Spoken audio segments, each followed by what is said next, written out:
Released today for the Wii U comes Paper Mario Color Splash. Hey Nintendo fans and collectors, I just want to let you know that I am definitely a big fan of the Paper Mario series. I love the original on the N64 and the sequel on the Nintendo GameCube. I was looking at previews for this leading up to the release, and I was also looking at the Nintendo Direct and things like that, and I must say, the paper aesthetic in this game is absolutely amazing, and the graphics in this game look absolutely tremendous. What kind of made me hold back from purchasing this game or thinking about pre-ordering this game was the battle mechanics in this and the fact that it was no longer an RPG series. So I'm really raising the question, is this game awesome for the Wii U? So what we're going to do is just take a look at it. I'm also going to talk about the history of the series, but first of all, let's take a look at this game. So the cover art looks really wonderful, actually. So this looks really cool. I like it. I like how there's actually his hammer, and the fact that his hammer can fill in gaps in the world where there is paint missing. That's kind of a really neat mechanic. You have Huey, the sidekick this time around, right there as well. And I actually like this. It looks really colorful, it looks bright, looks very much Nintendo. On the side, you do have what the packaging looks like here. Again, it just obviously is a little picture of Paper Mario. It says Paper Mario Color Splash. But on the back, we get more information about this game. So let's just get in a little bit closer on this. Recover the stolen colors of Prism Island, it says. Then, someone or something is draining the world of its color. Who would do such a thing? Join Huey, your trusted paint can partner, on an all-new adventure to save Prism Island. So you can solve puzzles with the power of paper, and you can see this paper world kind of folding around Mario, which is pretty cool. That looks absolutely awesome. Paint colorless spots to open new paths, of course. You can also battle, so study your enemies before selecting your cards. Think about the order too. However, I've heard when you actually do battle, if you choose a lot of cards, you might be wasting some of them, so that's something I'm going to have to investigate and check out. If you choose a lot of cards for an attack, you might kill some of them ahead of time, and then those cards are gone forever, but I need to play this for myself. You can also put out the fire by solving puzzles with thin cards, and use them in battle as well. So you can actually use some real-life objects in the game as well. I'm not a huge fan of that idea, of the real-world objects. I would love them just to keep this a video game that's really inspiring and colorful and everything like that. Alright, well, let's actually just open this up. I've got an X-Acto knife here to make this process slightly easier for me. On Metacritic, this game's actually right around the A range. It's getting a 79 overall. People are praising it for its design and colors, and they actually don't mind the overworld. They say these games, by the way, are absolutely hilarious. The writing in these by Nintendo is fantastic.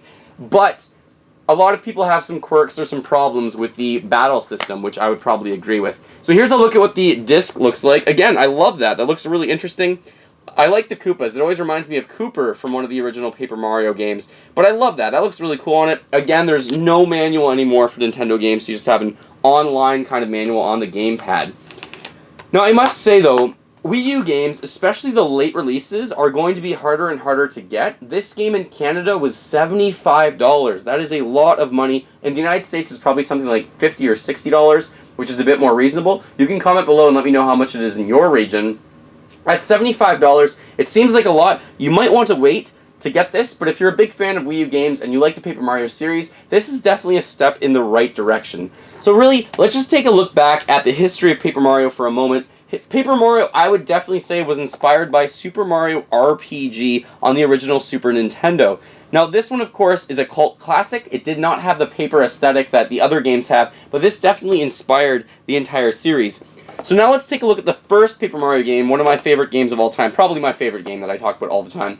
So this game, the original Paper Mario, has a review score of 93. It was a masterpiece on that console. It was revolutionary in a way, especially the fact that you could use Mario as paper. You could turn into, like, sideways and you were really thin. So I really like the way they used that and everything. So that game got 93, a very, very high score on Metacritic. Then the sequel to that was Paper Mario Thousand Year Door, another one of my favorite games of all time. My wife actually likes this one better. I do think this one did almost everything better than its predecessor. This one got a score, though, on Metacritic of 87, so still really solid, but definitely on the decline a little bit, but absolutely still a fantastic game. Then there was Super Paper Mario, where they definitely started to deviate from the original formula. This game was more of a side-scroller that you can kind of turn into 3D, but you still had partners. There were like Prism characters as well. That one I didn't enjoy as much, but it's still a fantastic game. That one got a review score of 85 on Metacritic, so slightly down. So we've got 93, 87, 85.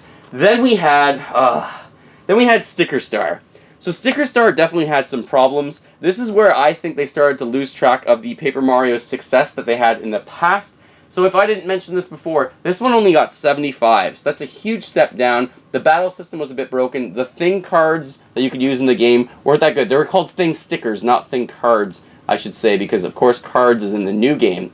And then there's kind of like a pseudo Paper Mario game, Mario and Luigi Paper Jam, and this was actually Nintendo's reasoning for why Paper Mario may no longer be an RPG series, and they actually changed it to action-adventure.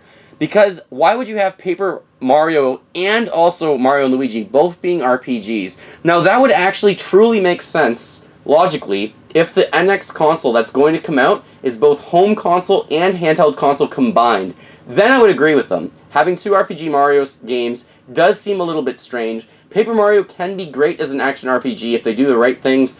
I should say as an action-adventure, if they do the right things, and keep it really wonderful, and the writing's hilarious in both series, but keep it different. I personally really miss, though, all the partners and all the characters that you could have in the world, and an open, connected world. But Paper Jam received a score. I'm just checking my notes. I think it got a score of, let me look over here, 76, so slightly up, but not that much. So that's definitely a decline with the Paper Mario series, definitely going down over time. 93 to start, though, is really strong, to 87 to 85 to 75 to 76. So this does seem like a step in the right direction with Color Splash. The writing apparently is still great. There is a lot of charm in this game. The graphics look absolutely wonderful. The design of this game is outstanding. Huey's actually a great sidekick, I hear, as well, but I need to play it for myself. I'm hopefully going to play this throughout this weekend. In Canada, actually, it's Thanksgiving weekend. I know the States celebrates it in November, so I'm hoping to have some time this weekend to actually enjoy this game and play it. I will hopefully be streaming that live on Twitch, so you can check out my Twitch channel in the description below the video. But I would love to hear your thoughts on this game. It's probably one of the last good games being released on the Wii U from Nintendo themselves, as everything moves over to the NX console. So at 79% on Metacritic, I'm definitely giving this a shot. I was pretty, I would say, upset when I first heard that it's not an RPG, but it is a step in the right direction. I'll see how I like the battle system, but I'm definitely going to give this game a chance, and I think you should too. Thank you so much for watching. Feel free to fill that like bucket, follow me on all the social media links in the description below the video, and remember, as always, go collect them all and keep smiling while gaming. Thanks for watching, everyone.